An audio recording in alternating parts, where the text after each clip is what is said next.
Good morning all of you. Class 8 CBSE board. आज हम लोग पढ़ेंगे हिंदी व्याकरण। हिंदी व्याकरण व्याकरण के बिना कोई भी साहित्य कोई भाषा अधूरी है। हिंदी व्याकरण में पहला चैप्टर है आपका भाषा लिपि। भाषा लिपि और व्याकरण। भाषा लिपि और व्याकरण, ये आपका पहला चैप्टर है। Language script and grammar. सबसे पहले हम लोग जानेंगे भाषा क्या है। पढ़े तो है आप सब लोग जानते हैं, लेकिन फिर से देखिए भाषा क्या है। भाषा हमारे विचारों को प्रकट करने का साधन है, अर्थात हम एक दूसरे से जो भी बातें करते हैं अपने विचारों को एक दूसरे से प्रकट करते हैं, यही हमारी भाषा है। अर्थात भाषा द्वारा हम अपने भाव और विचारों को प्रकट करते हैं, अपने मन की बातों को दूसरों को बताते हैं और दूसरे के मन की बातों को हम लोग जान पाते हैं। जैसा कि बुक में आपके दिया गया है कि दिए गए चित्र में बच्चे माता पिता से पिकनिक पर जाने के लिए कह रहे हैं। वे अपने विचारों को बोलकर माता पिता से प्रकट कर रहे हैं। माता पिता भी उनकी बात को ध्यानपूर्वक सुन रहे और समझ रहे हैं। बच्चे जिन शब्दों का प्रयोग कर रहे हैं उसे भाषा कहा जाता है।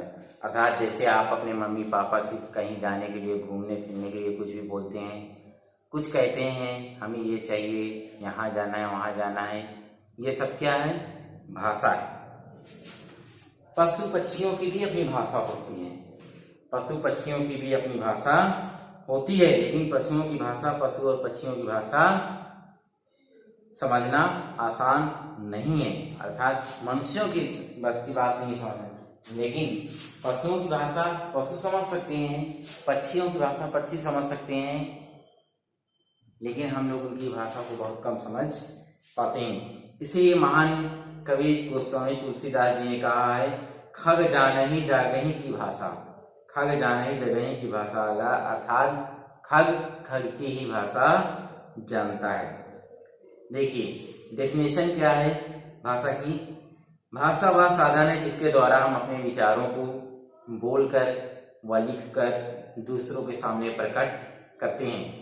भाषा वह साधन है जिसे हम अपने विचारों को लिखकर व बोलकर दूसरों के सामने प्रकट करते हैं और दूसरों की बातों को सुनकर और पढ़कर समझते हैं, यही भाषा है। ये भाषा के भी कई रूप होते हैं। भाषा के कई रूप होते हैं। यहाँ भाषा के 2 रूप दिए गए हैं। वैसे वो 3 रूप हैं भाषा की। देखिए पहले भाषा का रूप क्या है। देखिए भाषा के रूप पढ़ेंगे, अर्थात भाषा कितने प्रकार की होती है। सबसे पहले है क्या है? मौखिक भाषा।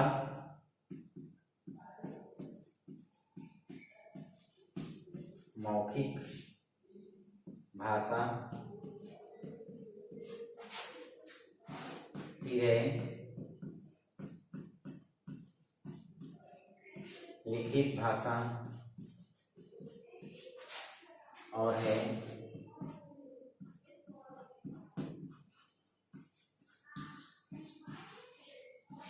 सांकेतिक भाषा। ये भाषा के 2 रूप होते हैं। मौखिक भाषा यानी ओरल लैंग्वेज।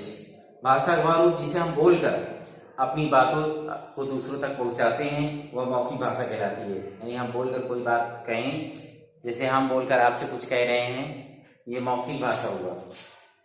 जैसे अध्यापक का पढ़ाना, आवाज लगाना, भाषण देना, गाना गाना इत्यादि, ये सब क्या है? मौखिक भाषा है। लिखित भाषा क्या होती है? भाषा का वह रूप जिसमें हम अपने विचारों को लिखित भाषा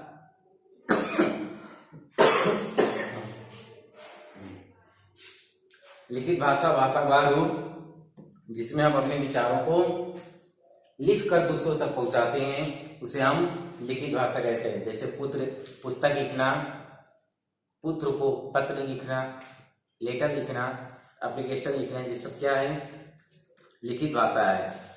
लेकिन सांकेतिक भाषा, इसके अलावा भी एक भाषा कौन सी बताई गई है, सांकेतिक भाषा, यानी संकेतों के माध्यम से। मूक बधिरों की भी अपनी भाषा है, ये संकेतों द्वारा अपनी बात करते हैं, लेकिन अभिव्यक्ति के इस माध्यम को भाषा की मान्यता नहीं मिली है। इसलिए पहले बताए थे कि भाषा दो है, मौखिक और लिखित भाषा, लेकिन सांकेतिक भाषा का प्रयोग किया जाता है, इसलिए इसको तीसरा रूप मान लेते हैं, लेकिन इसको मान्यता मिली नहीं। देखिए, इसके अलावा भी और विभिन्न भाषाएं हैं। विभिन्न भाषाएं, संसार में अनेक भाषाएं बोली जाती हैं, समझी जाती हैं और लिखी जाती हैं। जर्मन हो, चीनी हो, रूसी हो, फ्रेंच हो, फारसी हो, उर्दू हो, अरबी हो, अंग्रेजी हो, हिब्रू हो, हिंदी हो, ये सब क्या है, बहुप्रचलित भाषाएं हैं। ये विभिन्न देश, संसार के विभिन्न देशों में अलग अलग स्थानों पर ये भाषाएं बोली जाती हैं। हमारा देश बहुत विशाल देश है, विविधताओं से भरा हुआ देश है। इसके अनेक राज्य हैं जिनकी अलग अलग भाषाएं हैं। हमारे देश में आप लोग जानते हैं कई राज्य हैं, 28 स्टेट्स, और सबकी अपनी अलग अलग भाषाएं हैं। जैसे पंजाब में पंजाबी बोलते हैं, उड़ीसा में उड़िया बोलते हैं, बंगाल में बंगाली बोलते हैं, गुजरात में गुजराती बोलते हैं, तमिलनाडु में तमिल बोलते हैं, केरल में मलयालम आदि। भारतीय संविधान ने हिंदी, कोंकणी, संस्कृत, बोडो, मराठी, कश्मीरी, डोंगरी, पंजाबी, उर्दू, बंगला, असमिया, उड़िया, गुजराती, तेलुगु, तमिल, कन्नड़, मलयालम, सिंधी, नेपाली, मणिपुरी, मैथिली और संथाली भाषाओं को मान्यता प्रदान की है, अर्थात कुल 22 भाषाओं को मान्यता प्रदान की है। देखिए, इसके अलावा है भारतीय संविधान ने हिंदी को राजभाषा और राष्ट्रभाषा दोनों में 14 सितंबर 1949 यानी 14 सितंबर 1949 को भारतीय संविधान ने हिंदी को राजभाषा का दर्जा प्रदान किया है, और हिंदी को हम लोग राष्ट्रभाषा भी मानते हैं, अर्थात ये इसको दोनों रूप में मान्यता प्रदान की है। आज हिंदी संसार में सबसे अधिक बोले जाने वाली तीसरी भाषा के रूप में मान्यता प्राप्त कर चुकी है। संसार में हिंदी सबसे ज्यादा बोलने वालों में तीसरे स्थान पर है। अनेक देशों के विश्वविद्यालयों में हिंदी पढ़ाई जाती है। तो ये था भाषा। भाषा क्या होती है, अब जिस माध्यम से हम अपने विचारों को एक दूसरे के सामने प्रकट करते हैं, बोलते हैं और दूसरे विचारों को समझते हैं, वही क्या है, भाषा है। भाषा 3 प्रकार की होती है, तीन प्रकार की है, लेकिन 2 को मान्यता मिली और 1 को मान्यता नहीं मिली है। मौखिक भाषा, लिखित भाषा और सांकेतिक भाषा। मौखिक भाषा क्या होती है, जब हम मुख द्वारा बोलकर अपने विचारों को प्रकट करते हैं, बोलकर प्रकट करते हैं तो वो मौखिक भाषा। जब लिखकर हम अपने विचारों को प्रकट करते हैं तो वह लिखित भाषा। सब जब संकेत के माध्यम से कोई हम अपने विचार रखते हैं तो उसे क्या कहते हैं, सांकेतिक भाषा। जैसे संकेत में किसी को यहाँ ऐसे बुलाना या ऐसे जाना, ऐसे हम लोग तमाम संकेत करते हैं, इसको हम क्या कहते हैं, सांकेतिक भाषा। देखिए, अब जानेंगे भाषा की उत्पत्ति। ये भाषा उत्पन्न कैसे हुई, भाषा की उत्पत्ति कैसे हुई। प्रत्येक प्राणी के सुख दुख के आवेगों से निश्चित हुई वाणी ने ही भाषा का रूप ग्रहण लिया। प्रत्येक प्राणी के सुख दुख के आवेगों से, अर्थात प्रत्येक प्राणी, हम आप सब, हमारे सुख है दुख है, अगर हमें सुख आएगा तो हम उस सुख है अर्थात प्रसन्न है तो उस प्रसन्नता को व्यक्त करने के लिए हमारे अंदर से कोई ना कोई वाणी निकलती है, कोई ना कोई ध्वनियां निकलती हैं। और दुख है तब भी हमारे अंदर से कुछ न कुछ पीड़ादायक सब वाणियां निकलती हैं। अनुभूति के आवेगों से निकलने वाली वाणी से धीरे धीरे शब्दों और वाक्यों का स्वरूप ग्रहण किया है। इन्हीं वाणियों को, इन्हीं ध्वनियों को धीरे धीरे क्या भाषा का रूप ले लिया है। धीरे धीरे पहले ये शब्द बनी, फिर वाक्य बने और ये फिर भाषा बन गए। आज की भाषा मनुष्य जाति के लाखों वर्ष की जीवन यात्रा का विकसित रूप है। अर्थात कहा जाए तो आज की जो भाषा है वो मनुष्य जाति के लाखों वर्ष पहले, अर्थात मनुष्य जाति लाखों वर्ष से इस भाषा का विकसित कर रहा है, इस भाषा को विकसित कर रहा है। धीरे धीरे ध्वनि को उनके निश्चित लिपि संकेतों द्वारा व्यक्त किया जाने लगा। धीरे धीरे क्या हो गया, जितनी भी भाषाएं होती थी उनको एक लिपि दे दिया, एक तरीका दे दिया गया कि हम इस तरीके से इस भाषा को ऐसे लिखेंगे या पढ़ेंगे या व्यक्त करेंगे। इस तरह भाषा मौखिक और लिखित दोनों रूपों में प्रचलित हो गई। भाषा के लिखित स्वरूप के कारण यहाँ हजारों वर्षों का ज्ञान संचित है।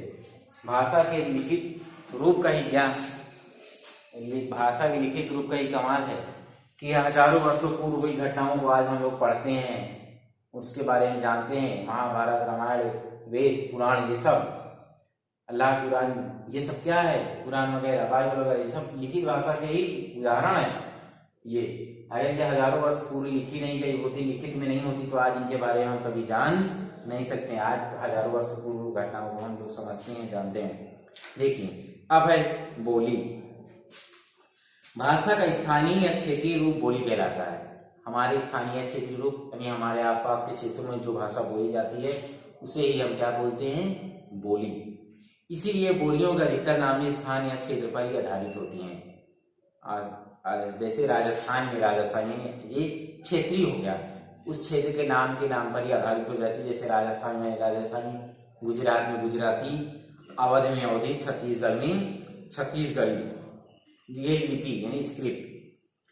ध्वनियों को लिखने के लिए जिन चिन्हों का प्रयोग किया जाता है, ध्वनियों को लिखने के लिए अर्थात हमारे मुख से जो ध्वनि निकली उनको लिखने के लिए कोई न कोई चिन्ह का प्रयोग किया जाता है, कोई न कोई चिन्ह का प्रयोग किया जाता है। उन्हीं ही हम क्या कहते हैं, लिपि कहते हैं। प्रत्येक भाषा की अपनी लिपि होती है, चाहे हिंदी हो, उर्दू हो, गुजराती हो, पंजाबी हो, सबकी अपनी अलग अलग लिपि होती है। संस्कृत, हिंदी, नेपाली और मराठी, ये 4 भाषाओं की लिपि देवनागरी है। संस्कृत की, हिंदी की, नेपाली की और मराठी की, इन 4 भाषाओं की लिपि यानी तरीका लिखने का ढंग क्या है, देवनागरी है। अंग्रेजी भाषा की लिपि रोमन है। अंग्रेजी भाषा की लिपि क्या है, रोमन है। उर्दू की अरबी फारसी मिश्रित है और पंजाबी की लिपि गुरुमुखी है। इसको आपको एक बार फिर से घर पर पढ़ना है, अच्छे से रिवीजन करना है, बुक को पूरी तरह से पूरे चैप्टर को समझकर अच्छे से पढ़ना है। देखिए कुछ प्रमुख विदेशी भाषाओं की लिपियां, कुछ प्रमुख भाषाओं की लिपियां। ईरान देश, कुछ प्रमुख विदेशी भाषाओं की लिपियां इस प्रकार है। जैसे ईरान में फारसी भाषा बोली जाती है, उसकी लिपि क्या है, फारसी है। जापान में जापानी भाषा तो जापानी लिपि। इंग्लैंड में अंग्रेजी भाषा तो लिपि क्या है, रोमन। रोम में अंग्रेजी भाषा तो लिपि क्या है, रोमन। रूस में रूसी तो सिरिलिक। जर्मनी में जर्मन, लिपि रोमन। चीन में चीनी। इटली में इतावली, रोमन। ऑस्ट्रेलिया में अंग्रेजी, रोमन। मध्य पूर्व के देश अरबी। भारत में कौन सी भाषा है, हिंदी, और लिपि क्या है, देवनागरी। ये भाषा और बोली में अंतर है। कुछ भाषा में साहित्य लिखा जाता है, भाषा में साहित्य लिखा जाता है, बोली में कोई साहित्य नहीं लिखा जाता है। अर्थात हम अपनी क्षेत्रीय भाषाओं में कोई, बोलियों में कोई साहित्य नहीं लिख सकते हैं। भाषा एक विस्तृत क्षेत्र में बोली होती है। बोली एक सीमित क्षेत्र होता है, कुछ क्षेत्रों तक सीमित रहती है। भाषा किसी का रूप ग्रहण नहीं कर सकती है, बोली भाषा का रूप ग्रहण कर सकती है। भाषा किसी का रूप ग्रहण नहीं कर सकती, जबकि बोली भाषा का रूप ग्रहण कर सकती है। ये थी भाषा और बोली में अंतर। अब आगे है आपके व्याकरण। आपने पढ़ा थी भाषा, लिपि, और अब क्या पढ़ेंगे, व्याकरण। ये व्याकरण में भाषा से संबंधित कुछ नियम होते हैं, अर्थात कुछ नियम बताए जाते हैं जिससे हमारी भाषा क्या रहे, शुद्ध रहे, उसको पढ़ा और लिखा आसानी से जा सके। व्याकरण में भाषा से संबंधित कुछ नियम होते हैं जो यह बताते हैं किन परिस्थितियों में भाषा का स्वरूप कैसा होना चाहिए। लिंग, वचन, क्रिया, काल आदि का निर्धारण व्याकरण के नियमों के अनुसार होता है। भाषा में लिंग का, वचन का, क्रिया का, काल का निर्धारण व्याकरण के नियमों के अनुसार होता है। वर्णों का उच्चारण हो, गति हो, लय हो आदि का निर्देश भी पाठकों को व्याकरण के द्वारा ही प्राप्त होता है। अर्थात कहा जाए तो व्याकरण वह शास्त्र है, व्याकरण वह माध्यम है जो हमें शुद्ध बोलना, पढ़ना और लिखना सिखाता है। अगर व्याकरण नहीं जानते हैं, नहीं जान पाएंगे तो हम ना शुद्ध तरीके से लिख पाएंगे, ना बोल पाएंगे और ना ही पढ़ पाएंगे। ये व्याकरण भाषा को अराजकता और प्रदूषण से बचाता है, अर्थात अशुद्धियों से बचाता है। व्याकरण के कारण ये भाषा हजारों वर्ष तक स्वच्छ और शुद्ध बनी रहती है। व्याकरण के कारण ये भाषा हजारों वर्ष तक स्वच्छ और शुद्ध बनी रहती है। संस्कृत के प्रसिद्ध व्याकरण अष्टाध्यायी के कारण ये हजारों वर्ष बाद व्यास संस्कृत का प्रसिद्ध व्याकरण की पुस्तक है अष्टाध्यायी के कारण ही हजारों वर्ष बाद भी आज संस्कृत स्वच्छ और सुंदर बनी हुई है। व्याकरण के 3 भाग होते हैं, वर्ण विचार, शब्द विचार और वाक्य विचार।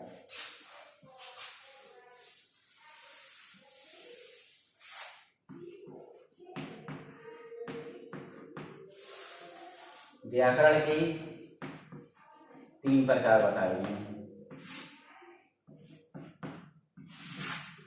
व्याकरण के 3 प्रकार बताए गए हैं। पहला है वर्ण विचार, क्या है? वर्ण विचार। दूसरा है शब्द विचार।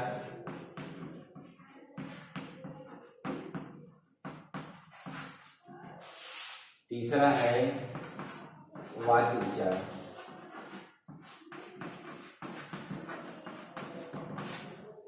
व्याकरण के 3 रूप बताए गए, वर्ण विचार, शब्द विचार और वाक्य विचार। देखिए वर्ण विचार क्या होता है, इसमें वर्णों यानी अक्षरों के आकार, रूप, भेद, विचार आदि के विषय में विचार किया जाता है। यानी वर्णों के आकार, वर्ण जानते ही होंगे आप लोग, अक्षर जानते हैं, छोटा बड़ा, छोटी बड़ी, का खा गा घा, ये सब यहाँ तक पूरा, ये सब क्या है? वर्ण या अक्षर है। कहे इनके भेद और उच्चारण आदि विषय में हम जिसमें पढ़ते हैं वही क्या है? वर्ण विचार है। शब्द विचार क्या है? हमें शब्दों के स्वरूप, भेद, बनावट, अर्थात शब्द कैसे बनते हैं, ये कितने प्रकार के होते हैं, इनकी बनावट कैसी है, ये कैसे बनते हैं, इन सब के विषय में हम शब्द विचार में पढ़ते हैं।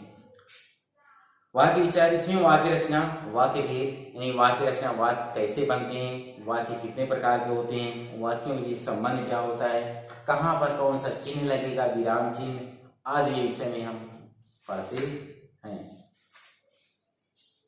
ये साहित्य, भाषा द्वारा ज्ञान की प्राप्ति होती है। भाषा द्वारा ज्ञान की प्राप्ति होती है। प्रत्येक भाषा का अपना साहित्य होता है। साहित्य ज्ञान का एक बहुत बड़ा भंडार है। विज्ञान, नृत्य, कविता, संगीत, इतिहास, भूगोल, लघु कथा, कहानी, उपन्यास आदि सभी विषय ज्ञान के भंडार है। इन सभी विषयों के संचित कोश को ही साहित्य कहते हैं। साहित्य का अर्थ है मानव कल्याण के लिए कार्य करना। साहित्य का अर्थ क्या है? मानव कल्याण के लिए कार्य करना। प्रत्येक भाषा विज्ञान की बातों को लिख कर आने वाली पीढ़ियों के लिए सुरक्षित रखा जाता है। प्रत्येक साहित्य में या प्रत्येक भाषा में ज्ञान की बातें लिखकर आने वाली अगली पीढ़ियों के लिए ज्ञान की बातें रखी जाती हैं और हमारा भविष्य सुरक्षित रखा जाता है। इस प्रकार साहित्य समाज का दर्पण है। साहित्य और समाज एक दूसरे से पूरक हैं। उदाहरण के लिए प्रेमचंद की कहानियां साहित्य हैं। प्रेमचंद की कहानियों से हमें ज्ञानपरक बातें सीखने को मिलती हैं। कबीरदास, सूरदास, तुलसीदास आदि कविताएं साहित्य हैं। परिभाषा, किसी भाषा ज्ञान के संचित, किसी भाषा के ज्ञान को इकट्ठा कर लेना वही साहित्य कहलाता है। किसी भाषा के ज्ञान को संचित कर लेना यानी इकट्ठित कर लेना वही क्या है? साहित्य कहलाता है। अपनी बात को कहने का अनेक ढंग होते हैं। इन्हीं साहित्य की विधा शैली में कहा जाता है। अपनी बात को हम कई ढंग से कह सकते हैं, जैसे कविता, पोयम के माध्यम से कह दें या ऐसे लिखकर कह दें, 1-2 लाइन में ऐसे लिख दें, यानी गद्य में या पद्य में ऐसे लिखकर कह दें। मूल रूप से साहित्य की निम्नलिखित 2 विधाएं हैं, पद्य और गद्य। पद्य के अंतर्गत गीत, छोटी छोटी काव्य रचनाएं लिखकर, कविताएं लिखकर हम किसी को दे दें और वह अपने गद्य है। गद्य के अंतर्गत नाटक है, कहानियां हैं, नाटक के द्वारा, कहानी के द्वारा, निबंध द्वारा, उपन्यास, रेखा चित्र, पत्र आदि आते हैं। देखिए आगे दिया है आओ दोहराएं। क्या दिया है? आओ दोहराएं। भाषा हमारे बोलचाल का माध्यम है। भाषा के 2 रूप है, मौखिक और लिखित। हमारे देश में 22 भाषाओं को मान्यता मिली हुई है। व्याकरण हमें भाषा का शुद्ध ज्ञान करवाता है। व्याकरण के 3 भाग है, वर्ण विचार, शब्द विचार और वाक्य विचार। लिखित भाषा में जिन ध्वनि चिन्हों का प्रयोग किया जाता है उन्हें लिपि कहा जाता है। हिंदी भाषा की लिपि का नाम देवनागरी है। जो भाषा एक सीमित क्षेत्र में बोली जाती है उसे बोली कहा जाता है। साहित्य की 2 विधाएं हैं, पद्य और गद्य। तो ये था आपका फर्स्ट चैप्टर। इसको आप लोग पढ़ लीजिएगा, अच्छे से रिवीजन कर लीजिएगा। इसके क्वेश्चन आंसर नेक्स्ट टाइम बताया जाएगा।